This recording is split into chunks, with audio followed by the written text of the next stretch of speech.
Assalamualaikum warahmatullahi wabarakatuh.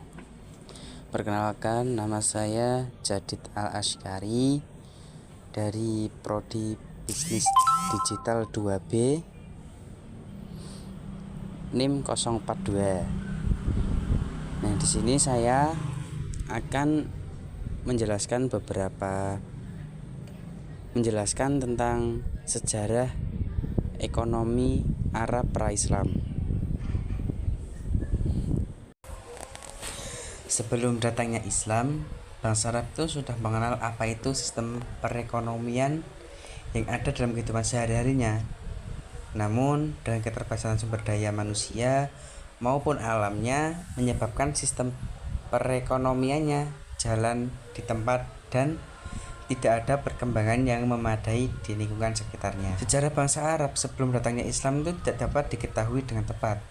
Hal ini disebabkan oleh dua hal. Yang pertama, ada mereka tidak memiliki kesatuan politik, dikarenakan sebagian besar penduduknya itu merupakan kelompok yang berpindah-pindah tempat atau biasa disebut nomaden. Nah, hal seperti ini tuh menjadikan kehidupan mereka penuh dengan kekerasan dan pertentangan yang merebutkan daerah-daerah subur yang jumlahnya itu sangat terbatas untuk mengembala ternak mereka. Terus yang kedua, ada budaya tulis menulis. Budaya tulis menulis itu belum mereka kenal, sehingga kebanyakan masih buta aksara. Hal ini mengakibatkan tidak adanya penulisan sejarah pada masa itu. Nah, sebelum akhir pemerintahan Bani Umayyah, yaitu sekitar 132 Hijriah atau 750 Masehi, sebelumnya itu budaya dan tradisi mereka hanya dikasihkan secara lisan atau mulut ke mulut. Nah, sekarang kita membahas kondisi geografis. Ya, biasanya ketika membahas wilayah geografis yang didiami oleh bangsa Arab sebelum Islam, itu pembicaraan seringkali itu hanya berfokus terhadap Jazirah Arab. Meskipun bangsa Arab juga mendiami wilayah-wilayah di sekitar jazirah tersebut. Jazirah Arab itu memang merupakan tempat tinggal mayoritas bangsa Arab pada waktu itu. Nah, letak Jazirah Arab itu letak Jazirah Arab di barat dibatasi oleh gurun Sinai dan Laut Merah. Kemudian di timur dengan Teluk Persia dan sebagian besarnya adalah Irak Selatan. Di utara oleh Arab Laut terhubung dengan Laut Hindia. Di sebelah utara berbatasan dengan negara Syam dan yang kecil dengan Irak. Walaupun mungkin ada beberapa perbedaan dalam menentukan pembatasannya. Nah, kemudian luas semenanjung ini terbentang antara 1 juta kilometer hingga 1 juta hingga 300.000 mil. Jazirah Arab tuh memegang peranan penting karena letak geografisnya. Karena kondisi wilayahnya itu dikelilingi oleh gurun seperti benteng yang kuat dan kokoh, seolah itu tidak membiarkan bangsa lain itu untuk menjajah dan menguasai tanah airnya. Nah, kemudian bangsa Arab memiliki mata pencaharian, yaitu ada perdagangan, pertanian, dan peternakan. Peternakan menjadi sumber kehidupan khususnya bagi Arab Badui. Itu mereka tuh berpindah-pindah untuk mengembala ternaknya ke daerah yang sedang musim hujan atau daerah padang rumput. Kemudian pertanian itu menjadi salah satu aspek penting perekonomian Arab pra-Islam. Walau sebagian tanah di Arab tuh berupa padang pasir yang sangat luas, panas dan gersang, tetapi masih terdapat lahan yang subur yang terletak di lembah-lembah yang terdapat mata air. Dan di situ tuh juga sering turun hujan. Maka dari itu penduduk sekitar banyak yang bekerja di bidang pertanian di sana. Nah, kemudian pada tahun 610 Masehi, sebelum Nabi Muhammad SAW, masyarakat Arab tuh sudah mengenal peralatan pertanian semi modern seperti alat bajak, cangkul, garu, dan tongkat kayu untuk menanam. Kemudian juga penggunaan hewan ternak seperti unta, keledai, dan sapi jantan sebagai penarik bajak dan garu serta pembawa tempat air juga sudah dikenal. Kemudian kita membahas sistem ekonomi pra-Islam, yang dimana perekonomian pada masa pra-Islam itu sudah memiliki kemajuan di bidang perdagangan, pertanian, peternakan, dan industri atau kerajinan tangan. Namun, perdagangan dan pertanian menjadi pokok utama perekonomian mereka dan menjadi fokus yang akan dibahas pada artikel ini. Yang pertama ada pertanian, masyarakat Arab itu nyaris buta tentang pertanian dan industri. Karena apa? Karena memang kondisi geografis yang kurang mendukung hal itu. Tetapi mereka dapat memanfaatkan keterbatasan yang ada dan memiliki solusi perekonomian berupa sistem pengolahan yang baik.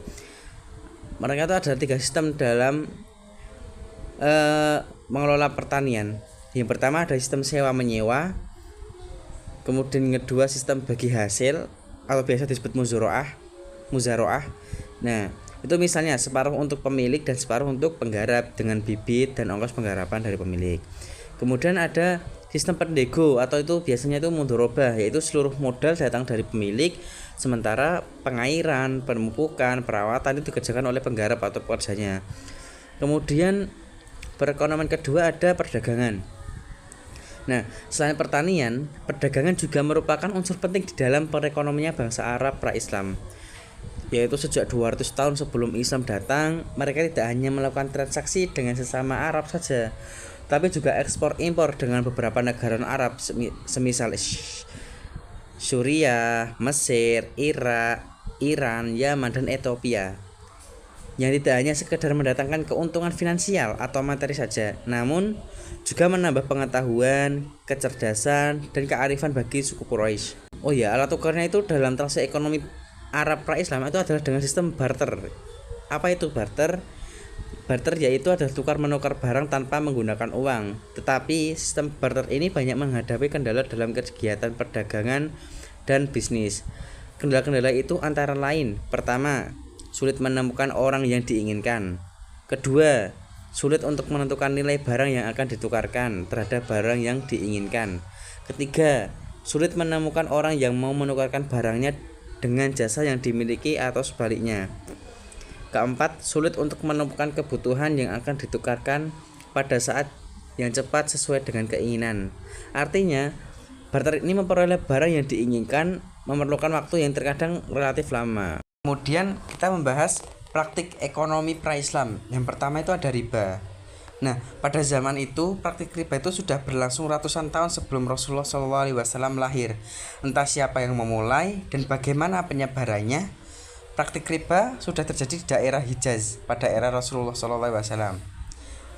Nah, transaksi jual beli dan riba adalah hal wajar di perekonomian bangsa Arab saat itu. Mereka berpendapat bahwa jual beli itu sama saja dengan riba. Padahal Allah Subhanahu wa taala itu menjelaskan dalam firman-Nya di Al-Qur'an, yaitu ahallallahul bai'a wa harramar riba, yaitu Allah menghalalkan jual beli dan mengharamkan riba. Nah, kemudian kita bahas hutang. Hutang itu di masyarakat Arab pra-Islam. Sistem hutang itu seringkali menjadi jebakan bagi mereka yang terjebak dalam kesulitan ekonomi. Ketika seseorang tidak mampu membayar ke hutangnya, mereka itu dipaksa untuk menyerahkan diri atau anggota keluarganya untuk bekerja sebagai budak atau bahkan menjadi bagian dari keluarga pemberi hutang. Nah, dalam beberapa kasus, hutang itu bisa diwariskan dan keturunan dari orang yang berhutang dapat menjadi bagian dari sistem perbudakan untuk melunasi utang tersebut. Nah, maka hal itu menciptakan sistem ketidakadilan yang mengarah pada penindasan sosial. Jadi, kesimpulannya itu ekonomi masyarakat Arab pra-Islam atau sebelum Islam itu telah mengembangkan sistem ekonomi yang meliputi perdagangan, pertanian, dan peternakan, meskipun terbatas oleh sumber daya alam dan manusia. Kemudian Mekah itu berfungsi sebagai pusat perdagangan penting yang menghubungkan dari berbagai wilayah dan menjadi lokasi penting untuk aktivitas ekonomi. Nah, dalam bidang pertanian, mereka menggunakan beberapa metode, yaitu seperti sewa tanah dan bagi hasil. Namun, praktik riba dan ketidakadilan sosial juga menjadi masalah besar, yang dimana suku kaya seperti Quraisy memiliki banyak kekuasaan, sementara suku miskin sering terpinggirkan. Jadi secara keseluruhan dapat kita lihat bahwa ada perbedaan yang mencolok antara kondisi ekonomi sebelum dan sesudah masuknya Islam. Namun praktik dan sistem yang ada pada masa jahiliyah mempengaruhi struktur sosial yang berdampak juga pada perekonomian di kalangan masyarakat.